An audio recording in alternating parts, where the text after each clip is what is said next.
Kitendo cha mwanao kukojoa kitandani kinazalisha madhara mengi ya kiafya na kisaikolojia, hali ambayo inaweza ikamdhoofisha mpaka akili yake asiwe ni mwenye akili ya ushapu ama kushika vitu haraka ama kufanya mambo haraka kwa kutokujiamini. Inakupasa wewe mzazi ujue kwamba hakuna jinsi unaweza ukamsaidia mwanao kwa kumpiga, bali utaweza kufanya hivyo kwa kumwelekeza ama kwa kumfundisha au kwa kumfanyia tiba ya tatizo hilo lililomsibu.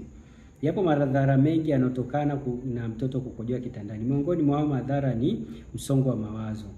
Mtoto anapokojoa kitandani, mzazi na mtoto wote wanakuwa kwenye msongo wa mawazo, na kipindi hiki chote wanakuwa kwenye hofu.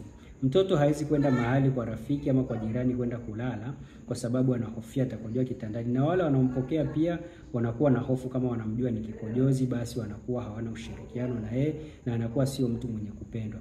Vile vile wewe mzazi unakuwa huna uhuru wala huna hamu ya kusafiri na mtoto kwa sababu atakuaibisha kwa kitendo chake cha kukojoa kitandani.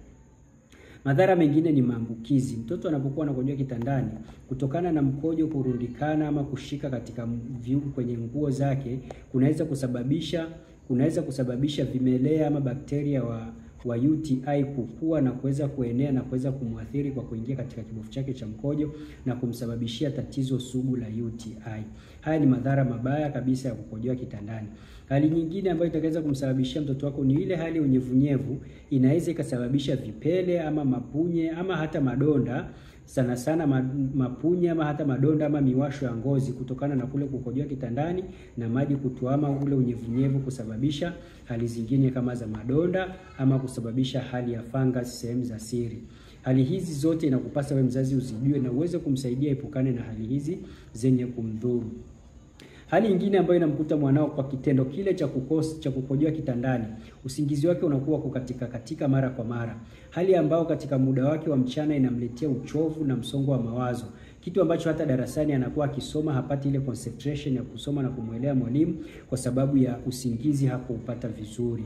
Na hali nyingine ambayo inatokea kwa mwanao kukojoa kitandani ambayo inamdhuru katika kipindi kingine ama nyakati zingine ni yeye kuweza kubaguliwa na wenzake wakawa wanamnyanyapaa, kumsema vibaya na kumcheka. Hali hii inamfanya mtoto wako asijiamini wala asijikubali kwa sababu anapata kunyanyapawa na wenzake. Inakupasa we mzazi kuwa karibu na mtoto, uweze kumsaidia asiishi maisha ya hofu, asiishi maisha ya msongo wa mawazo, ili akili yake iweze kupevuka vizuri na yeye aweze kujimudu na aweze kukojoa bila kukojoa kitandani. Hali nyingine ambayo itachangia yeye kutokana na kukojoa kitandani ni hali za darasani.